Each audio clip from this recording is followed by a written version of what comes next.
amount that's left over, and based on the taxpayer's ability to keep pumping money into that bucket, what do you think the new pension checks could be? And the actuary would figure it all out, and he'd say, yeah, they were, let's say, we can give them 20 cents on the dollar, and that's the best we can do. And that's how it's done.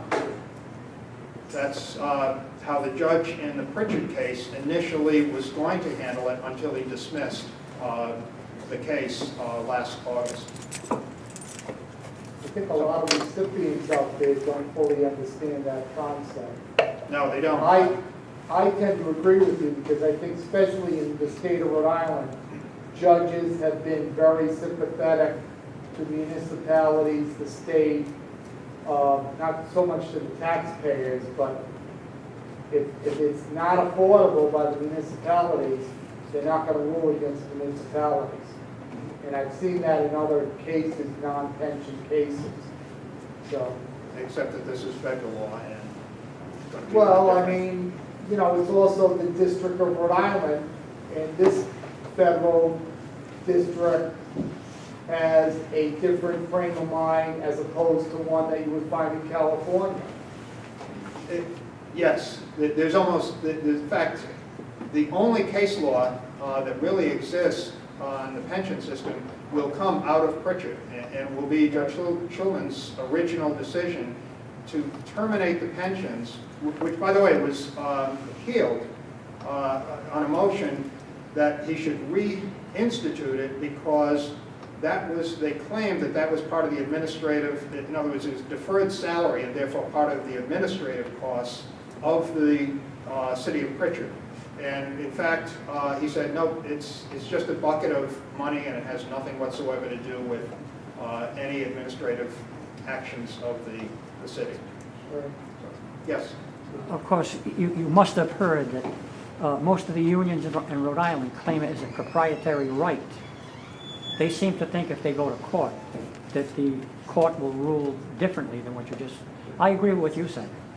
Well, okay, there's the case, Council 94's case is different than what a Chapter 9 would be. And it's a dangerous thing for me to even step down. I have my own opinions. If you wanted to do some research on what the judge in Rhode Island might determine, you can Google the name Amy Monahan, University of Minnesota, and she has done the best white paper that I've ever seen on what happens when unions will challenge any ruling by a state. So Amy Monahan in the law department at the University of Minnesota. Yes? I know you're not an attorney, but I was wondering, under the Chapter 9, isn't there a statute of limitation as far as file for the pension collectors to file against getting that from the state, even if they put a legislative rule in or a law? They would naturally, the first step that they take would be to, as a party, they would enter their names into the long list of people who are owed, and they would just be put in that long list, and that's how it would So it could possibly hang in limbo during a statutory issue, couldn't it? Oh, exactly. Especially in bankruptcy and some of those. I don't know, maybe I'm sorry. You can find a lot of this just by Googling Pritchard and reading what the judge, he literally terminated the pension payments until it could be resolved as to exactly what it was they owed. So he ended the pension payments for all of the pensioners. Wait. I understand what you're saying, but aren't there other buckets of money? When I made the interesting decision to run for mayor 4 years ago against Mayor Cicilline, I sat down with the police force here, the executive committee. I said, aren't you worried about your pensions? They said, not in the least. They said, once the federal bankruptcy judge, say tokens, sells the reservoir, sells the golf course, sells Roger Williams Zoo and Park, our pensions are fine. And they said, believe me, the judge is going to sell the city assets before he does anything with our pension funds, because we know the judiciary is the state. That's pretty good. I mean, when it comes to Rhode Island, once we sell Scarborough Beach to Hyatt International and sell developers the state parks, isn't there enough buckets of money to take care of the pension funds? You know, because there has never been a single case that was taken all the way to judgment. We're out in, you know, legal mystery land. I have no idea what a judge is going to do with this. Yes? Where would bondholders, I'm sorry, go ahead. Where would bondholders be in this situation? Is this bucket of money just for pensioners, or is it the entire bucket of money for the entire city? And if I'm a bondholder, I have just as much right to get whatever, 20 cents to the dollar? Or It's all, what It's what just- circuit court are you in? Are you in the First Circuit? Are you in the Ninth Circuit? I mean, you know, the case law goes from one circuit. I mean, if you're in the Ninth Circuit, you're listening to federal judges who have a sympathetic ear. You're in the First Circuit, you're up against a machine. So if there's anybody who represents the... Okay, go ahead. I may be confused. Are these pension plans registered retirement plans? Yes, Or- Okay, so are they trusts? yes. Okay, so who, in the case of Central Falls, who is the trustee of that plan? Well, the people who are taking care of the assets are John Hancock. But there is a pension board. Every pension has a name, and it's identifiable with the IRS. And so you could, you know, actually go and get material from it. But every pension plan has a board of trustees, and they are the ones that watch over it. But John Hancock holds the money for them, invests it, but the trustees are the ones that call the shots. And who is the trustee? Well, right now,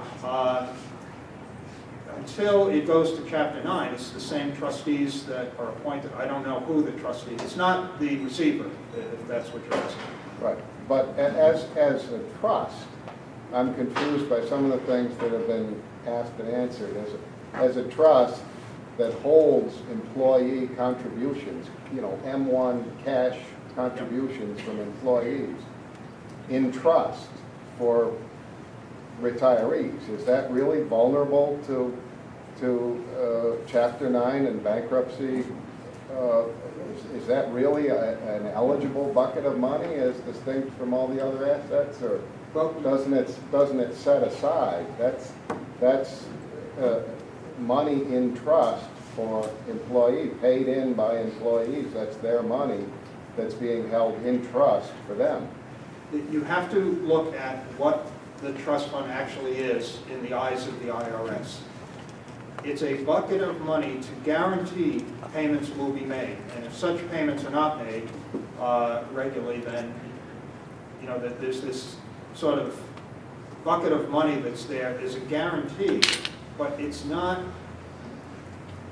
owned by the pensioners. It's not in a trust as if, you know, your granddaughter was given a whole bunch of money and it's her money and therefore a trustee has been assigned.